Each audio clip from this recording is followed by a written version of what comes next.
Eyo cuy, gimana? Masih betah nonton Kanokari? Haha, kuat banget mental lu ya? Nah, biar lu nonton anime ini kagak sia-sia dan kagak nyesel-nyesel amat. Di video kali ini gua bakal ngebahas pelajaran hidup dari seorang Kazuya Kinoshita. Pelajaran yang gua jamin 100% berfaedah biar hidup lu berkembang, gak kayak hubungan Kazuya sama Chizuru ini. Jadi pastiin lu nonton sampai kelar biar gak salah paham, karena wibu itu harus berotak sengku. Oke, kita masuk ke poin yang paling krusial dulu, masalah duit alias finansial. Kalau lu belum tahu atau pura-pura nggak tahu, total duit yang dikeluarin Kazuya buat nyewa si blonde Chizuru Mizuhara doang itu sekitar 1,1 juta yen. Bahkan ada data kalkulasi terbaru dari para fans garis keras, Kazuya itu sempat ngebantu ngebiayai produksi film independennya Chizuru yang biayanya tembus 1,7 juta yen. Ditambah lagi buat uang jalan dan makan selama dia ngerental sekitar 2,3 juta yen. Sekarang coba lu ambil kalkulator. Kalau di total secara keseluruhan, ini bocah ada ngebuang duit sekitar 570 juta rupiah. What the fuck, setengah M lebih anjir. Ini duit dari mana cok? Ngerampok. Dan alasan duit segede itu amblas gak berbekas adalah Kazuya salah berinvestasi. Jadi dia nekat nanam modal ke sosok aset yang secara hukum dan kontrak bukan miliknya. Padahal secara teknikal status Kazuya itu cuma penyewa, bukan pemilik hak paten. Dia ngeluarin modal sekuritas segede gaban demi sebuah harapannya abu-abu dan gak pasti. Maka dari itu, buat lu yang nonton, tolonglah hemat uang. Kalau lu ngerasa susah hemat, minimal belajar nabung lah dikit-dikit. Bayangin aja, Kazuya dari season 1 sampai season 3 aja. Kalau duitnya disimpan gak dibuat aneh-aneh, nih bocah ada kaya raya anjir. Udah bisa mandiri finansial. Tapi ya sudah lah, Kazuya kan save lesson terbaik. Dia yang berbuat salah, kita yang ambil hikmahnya. Kazuya goblok, ya kita jangan ikut dongo ya. Gue tuh sebenarnya agak aneh aja pas masuk ke season 3. Kenapa dia masih konsisten nyewa Chizuru? Padahal kalau lu inget di momen itu hatinya Chizuru udah lumayan terbuka cuy. Kenapa gak langsung diajak jalan biasa sebagai teman atau gebetan? Kan gak bayar, gratis anjir. Kalaupun ditolak dianya gak mau, ya udah, next try ya kan. Oke fine, gue tahu Kazuya punya privilege karena orang tuanya punya toko. Tapi ya otaknya dipakai dikit lah. Logikanya harus tetap jalan dong.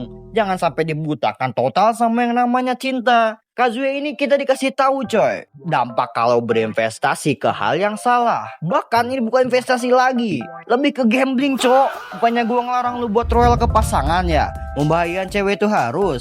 Tapi lu harus lihat dulu fundamental dan teknikal dari cewek tersebut.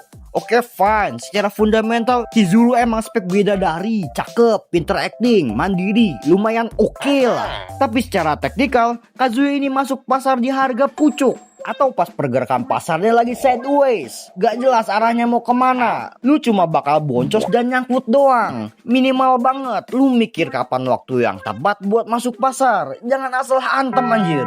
Mungkin kalau kita berbaik sangka ya, Kazuya ngebantu Chizuru itu murni karena pengen nolong doang. Yang dimana masalah Chizuru itu lumayan kelam dan berat. Dia harus struggle sendirian buat bantu menyambung hidup setelah ditinggal keluarganya. Kalian berjuang mati-matian demi mengejar mimpi jadi aktris.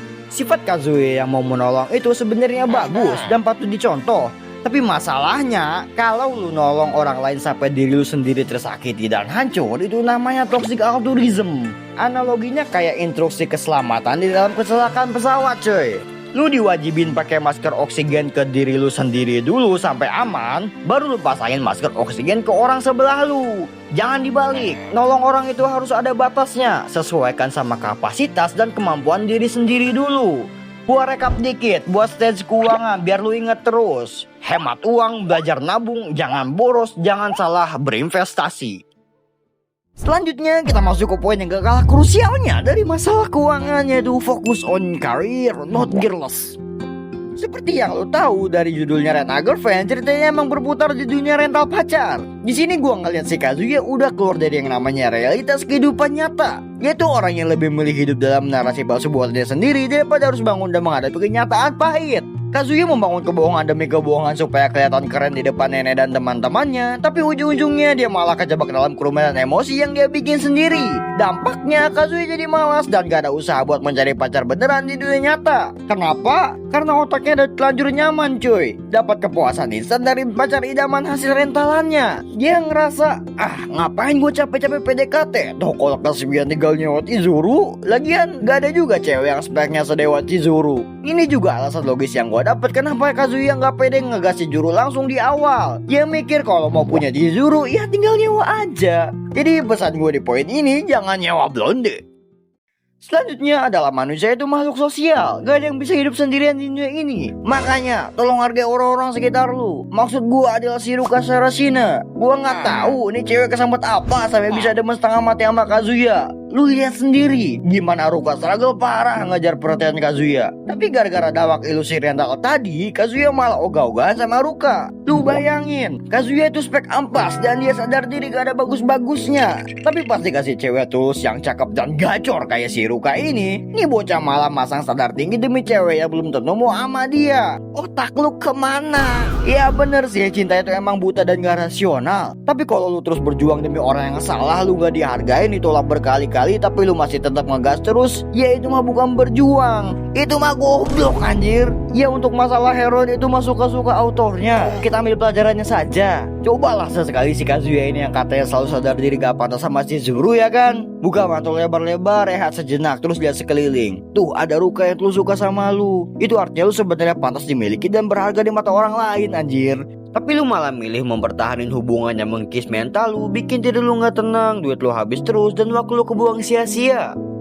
Oke, sekarang kita ubah pola pikirnya. Daripada lu buang-buang waktu yang berharga lu buat berjuang mati-matian ngedapetin orang yang gak mau sama lu, kenapa gak lu alokasin waktu itu buat improve kualitas diri lu sendiri biar lu pantas berdiri di samping dia? Fakta pahitnya, dia gak mau sama lu karena lu gak sebanding. Dan ingat, usaha itu bisa mengkhianati hasil cuy. Hanya karena lu gak pernah menyerah bukan berarti lu bakal menang. Kalau pada akhirnya lu berhasil dapetin dia ya syukur, tapi kalau ditolak ya udah, tenang aja, karena lu udah dapet hasil dari proses growth diri lu. Jadi fokus utama lu itu harusnya ada diri lu sendiri, bukan di proses ngejar ceweknya. Jangan dikit-dikit mikir, kayaknya gua kurang berjuangnya, kayaknya gua kurang selalu ada buat dia, atau kayaknya pendekatan gua yang salah. Berjuang tuh harus kalau mau dapetin pasangan. Gak ada ceritanya tiba-tiba dapat kekasih idaman tanpa usaha ya kan. Tapi jangan sampai lu melupakan perkembangan diri lu sendiri. Ingat, jangan berkembang biak sebelum berkembang baik. Sadar diri itu sifatnya bagus coy. Terutama dalam konteks lu tahu kalau lu gak pantas sama dia dengan kondisi yang modelan begini. Sadar diri itu bisa jadi tembok penghalang besar yang mau gak mau harus lu hancurin pakai usaha lu sendiri. Dimana saat lu mau ngegas dia dan lu tersadar diri lu masih kurang, jadikan itu sebagai motivasi buat lu berkembang biar sebanding. Ingat konsepnya, sadar diri lalu berkembang, bukan malah menutup diri. Sebelum lanjut, gue kasih tahu dulu sebenarnya konsep cerita Alokar itu realistis banget dalam menggambarkan fase orang yang lagi jatuh cinta akut. Fase dimana terbutakan oleh cinta, tapi di saat yang sama banyak banget rintangan internal maupun eksternal yang bikin keadaan gak sepihak sama kita maupun orang yang kita cintai. Kazuya itu sebenarnya sering bingung harus ngelakuin apa supaya gak menyakiti hati Chizuru. Tapi dibalik segala kegoblokannya, Kazuya selalu berusaha melakukan yang terbaik yang dia bisa buat memajukan hubungan mereka. Walaupun pada akhirnya gak ada yang tahu kedepannya mereka bakal berubah atau bakal tetap kayak gini aja. Karena dalam suatu hubungan, harapan kita itu gak bakal bisa terwujud cepat yang kita mau cuy. Tapi yang jelas Kazuya sudah berusaha yang terbaik. Ini kayak quotes yang sering gua denger coy, yaitu jangan pernah fokus pada faktor eksternal yang di luar kendali lu. Yang bisa lu kontrol adalah faktor internal, yaitu apa yang bisa lu lakuin sekarang juga. Ya kalau diambil garis sebagusnya mah kira-kira gini.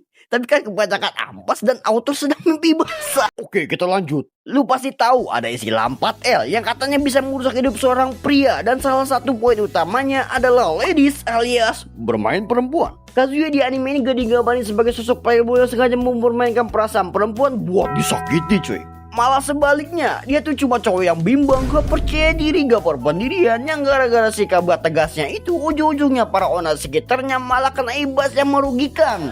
Sial nih bocah. Kazuya membiarkan Ruka terjebak dalam status pacar percobaan dalam durasi waktu yang lama banget. Meskipun Kazuya tahu nih kalau hatinya itu cuma buat Chijuru, dia nggak punya nyali buat bertindak tegas mutusin hubungan sama Ruka. Jadi hal itu bikin Ruka terus-terusan berharap dan rela memberikan segalanya buat bocah gaje ini. Ditambah lagi Kazuya belum bisa move on dari masa lalunya, makanya dia gampang banget goyah dan gampang dimanipulasi sama Nanami.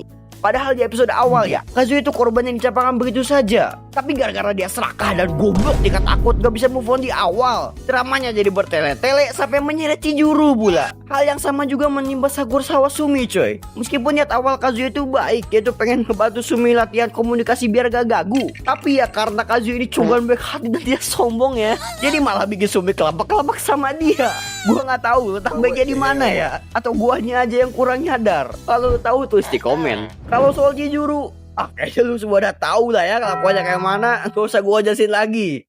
Jadi kalau cari kesimpulan, tindakan Kazuya ini sebenarnya didorong oleh ketidakmampuannya buat berkata jujur dan rasa takut yang berlebihan buat mengecewakan orang lain, terutama neneknya. Ketidaktegasannya ini secara tidak langsung malah mempermainkan perasaan cewek-cewek tulus yang menyukai dia apa adanya. Makanya jadi laki-laki harus gentle bos, harus tegas, jangan serakah mau dimas semua.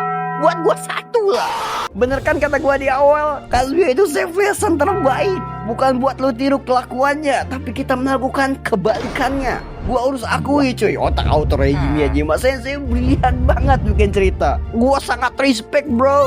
Gua rekap singkat ya, hadapi realita hidup, hargai orang sekitar, sayangi diri, fokus on karir, fokus growth diri, hargai waktu, stop mainin cewek, dan yang paling krusial, jangan nyawa blonde.